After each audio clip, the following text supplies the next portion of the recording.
Friends, we are moving to next part, that is Bengal. Bengal gradually broke away from Mughal control under the Murshid Quli Khan, who was appointed as Naib or governor, deputy governor to the province. So we have seen that one in general. Under the Murshid Quli Khan, they become a separated state or independent state, and he appointed as a Naib or deputy to the governor of the province. Although never a formal Subadar, Murshid Quli Khan very quickly seized all power that went with that office. And even though he was not a general or governor, then also he got all the power in his hand. He was that much efficient leader. Like the rulers of Hyderabad and Awadh, he also commanded the revenue administration of the state.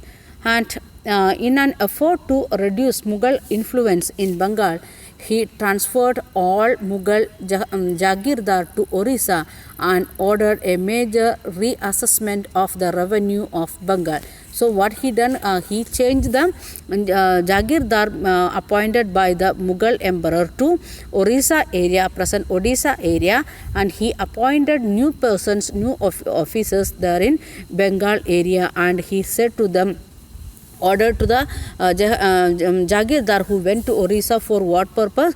Reassess the revenue of the Bengal, or he conducted that reassessing of the revenue. Revenue was collected in cash with great strictness from all semindars. As a result, many semindars had to borrow money from bankers and money lenders. Those unable to pay were forced to sell their land to a larger semindar. Then Quli Khan, what he done, he made the tax. It was compulsory and it was strict, and the ordinary semindars was facing the problem to pay that tax. So what they done, they depend on the money lenders or the bankers, and sometimes they sold their land to other big semindars. Like that, the land become under the control of Murshid Quli Khan. The formation of a regional state in 18th century Bengal therefore led to considerable change almost the semindars, and the close connection between the state and the bankers noticeable. Okay, what happened there in the formation of the regional state, means area-wise state, in which century? 18th century. That they made many changes on the in semindari system, because the small semindars, they sold their land to the big semindars, and we can see later development. Hyderabad and Awadh as well, with evident in Bengal under the rule of Alwardi Khan, that is in 1740 to 1756. So what happened in Awadh and Hyderabad, we have seen how these regional governors or the officials become the powerful. Like that in Bengal also happened under the leadership of whom? Alwardi Khan. In which year? 1740 to 1756. During his reign, the banking house of Jagat Seth became extremely prosperous. So the banking system becoming very prosperous or developed in the time of Alwardi Khan. If we take a bird's eye view, we can dictate three common features amongst three states. We are going to see in three what we can say, all the provincial areas or governing area, what happened, the common features of that one we are going to see.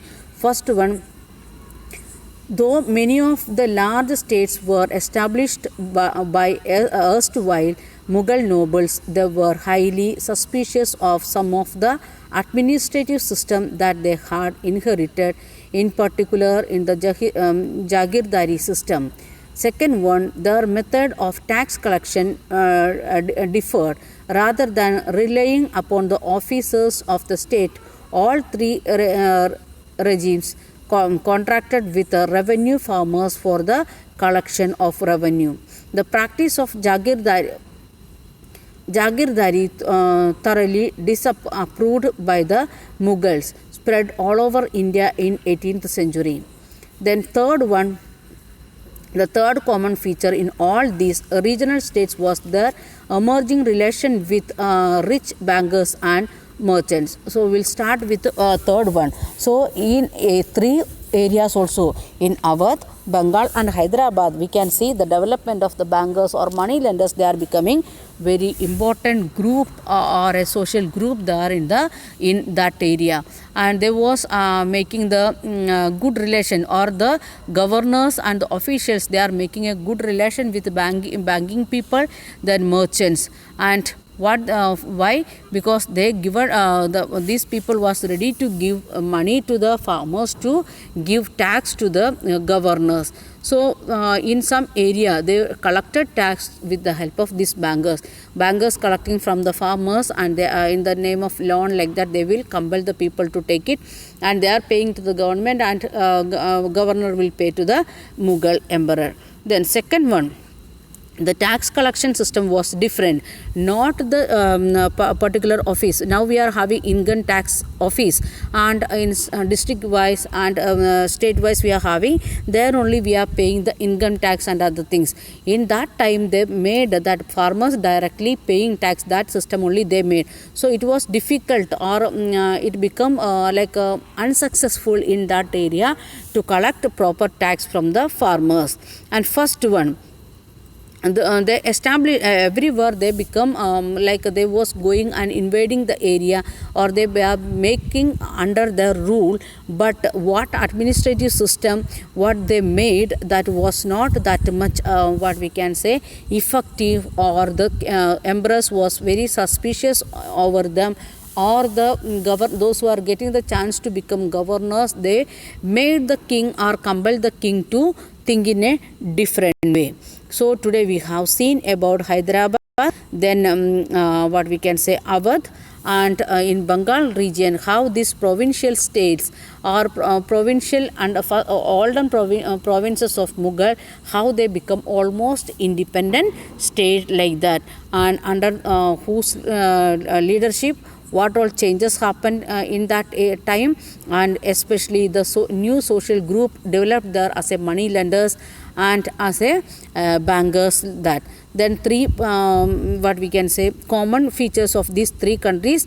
Emperors was very suspicious about the administrative system or Jagirdari system. Then the tax collection, it was entirely different. They was collecting tax from the farmers directly. Then Jagirdars, they disapproved of with all these things. Then third one, what we can say the regional states was their emerging relation with rich bankers and merchants. So there was we can say like that manipulating the money tax collecting activity, like that we can say. So these are the points what we discussed today. We are stopping here, and you read the lesson carefully and write the common features. This is your homework. Write the common features of all three all the provinces of Mughal emperor. Okay, thank you. Have a nice day.